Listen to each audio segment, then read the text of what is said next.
అనకాపల్లి జిల్లా రాజయ్యపేటలో high tension నెలకొంది. రాజయ్యపేట గ్రామస్తుల ఆందోళన 39వ రోజుకు చేరుకుంది.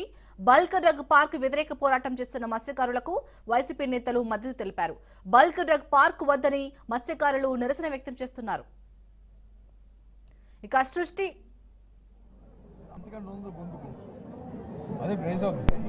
మత్స్యకారు సోదరుల్ని సోదరిమణులని అందరితో మాట్లాడారు. వాళ్ళు చెప్పారు విషయం అంతా కూడా, ఇబ్బంది అంతా కూడా చెప్పారు. ఈ పరిశ్రమ వస్తే మా కుటుంబాలు నాశనం అయిపోతాయండి, మాకు ఈ బర్రెకి వస్తే మా అంతా కలుషమైపోతుందండి, ఇక్కడ మరి మేము జీవించలేమండి, జీవనోపాధి కరువు అవుతామని చెప్పారు. ఈ మా మాటలు కాదండి, ఇక్కడ ప్రస్తుతం ఉన్న శాసనసభ్యులు ఆ రోజు ఎన్నికలకు వచ్చినప్పుడు వారితో పాటు వచ్చిన నాయకులు వాళ్ళు చెప్పిన మాటే ఈ మాట అండి, ఇది మాది కాదండి అని చెప్పి పాప అమాయకంగా ఆ సోదరి మనకి మా పార్టీ జగన్మోహన్ రెడ్డి ఆదేశం ప్రకారం వచ్చిన మా తాలూకా పార్టీ విధానం కూడా మీకు తెలియజేస్తాం. ఏ పారిశ్రామిక అభివృద్ధి చెందాలనే కోరుకుంటాం, కానీ ఆ ప్రాంత ప్రజల తాలూకా మనోభావాల్ని, ఆ ప్రాంత ప్రజల తాలూకా ఆలోచనని, వారి తాలూకా అభిప్రాయాలని గౌరవిస్తూ వాళ్ళు విప్పించే కార్యక్రమాన్ని చేయాలి. అంతేగాని అధికారం ఉంది కదా అని చెప్పని పోలీసు జులుంతోనో అధికార బలంతోనో ఆ మతంతోనో ఆ కార్యక్రమం చేస్తారంటే అది మాత్రం ప్రజాస్వామ్యంలో తగదు. అందుకే వాళ్ళు చేస్తున్న పోరాటానికి నేను సంఘీభావం తెలపాలని ఇక్కడికి వచ్చాం. పూర్తిగా కూడా వాళ్ళ పోరాటానికి మద్దతు ఇస్తున్నాం. వాళ్ళ ఆలోచన ప్రకారము వాళ్ళ తాలూకా అభిప్రాయ ప్రకారము ఇక్కడ ఈ కార్యక్రమం రాబోయే కాలంలో జరగాలి తప్ప వాళ్ళకి అభీష్టంగా జరిగిన ప్రతి దానికి కూడా మేము మా పార్టీ వ్యతిరేకిస్తుంది. మేము పూర్తిగా వైఎస్ఆర్సీపీ మద్దతుగా ఉంటుంది. పార్టీ మాటగా మా నాయకుడు జగన్మోహన్ రెడ్డి మాటగా మరి మీ ద్వారా ఈ ప్రాంత ప్రజలకి, ఈ రాష్ట్ర ప్రజలకి తెలియజేస్తారు. వాళ్ళు అడిగారు, వాళ్ళు కోరారు. తప్పకుండా ఈ విషయాన్ని ఆయన చెప్పి అవసరం అనుకుంటే తప్పకుండా ఆయన కూడా వస్తారు. సార్, విశాఖలో రిషికొండ ప్రకృతి విధ్వంసం అన్నారు, వెనక చూస్తే మొత్తం కొండలన్నీ కూడా తప్పేసి విధ్వంసం చేస్తున్నారు. మరి దీన్ని ఏమన్నారు సార్? మరి అందుకే ఇక్కడ విషయంలో మేము ప్రభుత్వంకి నిలకడ లేదు. ప్రభుత్వంకి వచ్చి ఎన్నికలప్పుడు ఒక మాట, ఎన్నికల తర్వాత ఒక మాట. దాన్ని బట్టి అర్థమవుతుంది ఏంటంటే ప్రజల తాలూకా సంక్షేమం కానీ, శ్రేయస్సు కానీ, ప్రజల తాలూకా ప్రాణాలు కానీ వాళ్ళకి లెక్కలేదు, పర్యావరణం లెక్కలేదు. వాళ్ళ ఆలోచన అంతా ఒకటే, దోచుకోవడం దాచుకోవడం. ఈ రెండు కార్యక్రమాలు తప్ప ఇంకో కార్యక్రమం ఈ కార్యక్రమం ఇవాళ అధికారంలో తెలుగుదేశం పార్టీకి చంద్రబాబు నాయుడికి కానీ, ఆ కూటమిలో ఉన్న పెద్దలకు కానీ, వాళ్ళతో ఉన్న తాబేదారులకు కానీ, కింద స్థాయి నాయకులు కానీ అందరిది ఒకటే సింగిల్ పాయింట్ ఇచ్చింది. ఆ నేపథ్యంలో ఇవన్నీ జరుగుతున్నాయి. రోడ్లు కానీ, పర్యావరణానికి కానీ, డ్రైనేజీలకు కానీ ఇంతవరకు దేనికి పర్మిషన్ లేదు, కానీ నిర్మాణాలు చాలా వేగంగా జరుగుతున్నాయి. అదే ప్రజాభిప్రాయానికి విలువ లేదనా ఏంటి? ప్రజాభిప్రాయం విలువ లేదు, దురదృష్టం ఇదే. అధికారం ఉన్నప్పుడు ఓ మాట, అధికారం ఉన్నప్పుడు ఓ మాట. నేను చెప్తున్నాను కదా, అదే అడిగితే వీళ్ళ మీద వచ్చి అడిగిన వాళ్ళ మీద వచ్చి ఎదురుదాడి చేయడం అంతే తప్ప ప్రజాస్వామ్యాన్ని గౌరవించాలి, కార్యక్రమం చేయాలన్న ఆలోచన ఇవాళ ఈ ప్రభుత్వానికి లేదు. గ్రామానికి 3000 మంది పోలీసులు అవసరం అవుతారు. చిన్న గ్రామం. మీరు వాళ్ళని అడిగండి, అవసరమా లేదండి. మీ అందరూ టెర్రరిస్టులు అండి, మీ అందరూ ఇప్పుడు ఈయన మీ అందరం ఒక టెర్రరిస్టులు. ఎందుకని అంతమంది? ఆంధ్రాకి అవసరం ఎంతమంది అవసరం?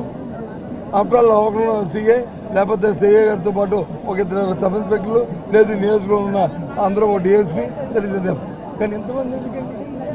నేను ఎప్పుడు చూడలేదు. గృహ నిర్బంధం ఎందుకండి? నేను ఎప్పుడు చూడలే.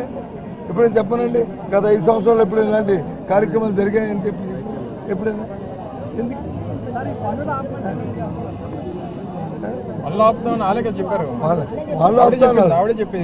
మొన్న ఇప్పుడు టీవీలో చూశాను, వచ్చారు ఎవరు ఇక్కడున్న స్థానిక ఎమ్మెల్యే గారు వచ్చి చెప్పారు కదా, నేను నెల మరుక్షణంలో అన్నీ ఆగిపోతాయి, కలెక్టర్ గారు ఆపాలి అని. ఎక్కడ అవుతుంది? కనిపిస్తున్నాయి కదా. అంటే మాటకి విలువ లేదు, లేదు మాటకి ఖాతరు చేయలేదు. మాటకి విలువ లేదా, లేదు మాటని ఖాతరు చేయలేదా? మన విషయం మనం తెచ్చుకోవాలి. కూటమి నాయకులు చాలా స్పష్టంగా చెప్తున్నారు, గత ప్రభుత్వంలోనే ఎన్నింటికి పునాదులు లేకపోతే శంకుస్థాపనలు జరిగాయి, ఇప్పుడు వచ్చి ఎట్లా ఏ ఉద్దేశంతో ఇక్కడ మాట్లాడుతున్నారని వాళ్ళు చెప్తున్నారు. కరెక్ట్. ఒకే ఒక మాట చెప్తున్నాను, ఏ ప్రభుత్వాన్ని మా ప్రభుత్వంలో ఇచ్చిన, అంతకుముందు కాంగ్రెస్ ప్రభుత్వం ఇచ్చిన, అంతకుముందు తెలుగుదేశం ప్రభుత్వం ఇచ్చిన జీవోల్ని ఆ కార్యక్రమాన్ని ఆ లోకల్గా పనులు ప్రారంభించే ముందు, కార్యక్రమాన్ని ప్రారంభించే ముందు ఆ ప్రాంతంలో ఉన్న ప్రజల తాలూకు మనోభావాలు తెలుసుకొని వాళ్ళతో సంప్రదించుకొని వాళ్ళని ఒప్పించి ఆ కార్యక్రమం చేయాలి. లేనప్పుడు దాన్ని ఇంకో దగ్గర మార్చుకోవాలి. లేనప్పుడు దాన్ని ఇప్పుడు ఒక విషయాన్ని అదే చెప్తాను కదా, ఇప్పుడే చెప్తాను కదా, భోగాపురం ఎయిర్పోర్టు అన్ని వేల ఎకరాలని ఎక్విజన్ చేయడానికి వీల్లేదు. పెద్ద ఉద్యమాలు చేశారు టీడీపీ ప్రభుత్వంలోనూ.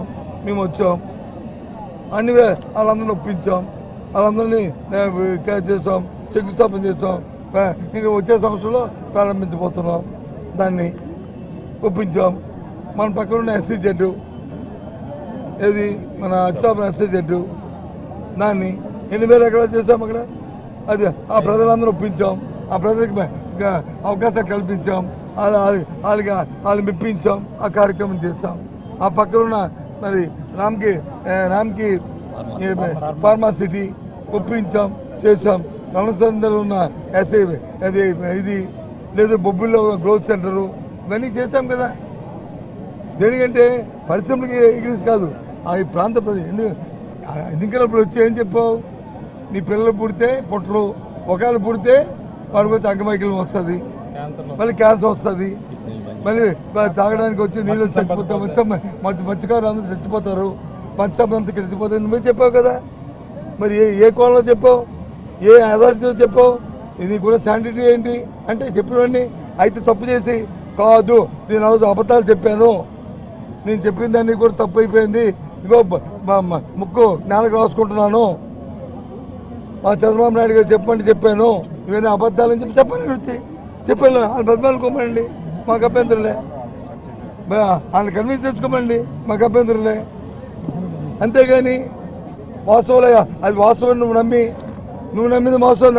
ఆ అమ్మాయికి వాళ్ళు నమ్మరా? వాళ్ళకి తెలుసు కదా. మనం చెప్పిన మాట పాపం గుడ్డుగా నమ్మే వ్యక్తులు కదా అందరూ. అంటే ఇప్పుడు బాధ్యతగా ఉన్న వ్యక్తులు ఎంతవరకు నిజం చెప్పాలి, ఎంత మన నిబద్ధత ఉండాలి, ఎంత నిబద్ధత ఉండి మాట్లాడాలి. కానీ కాదు కదా. అందుకే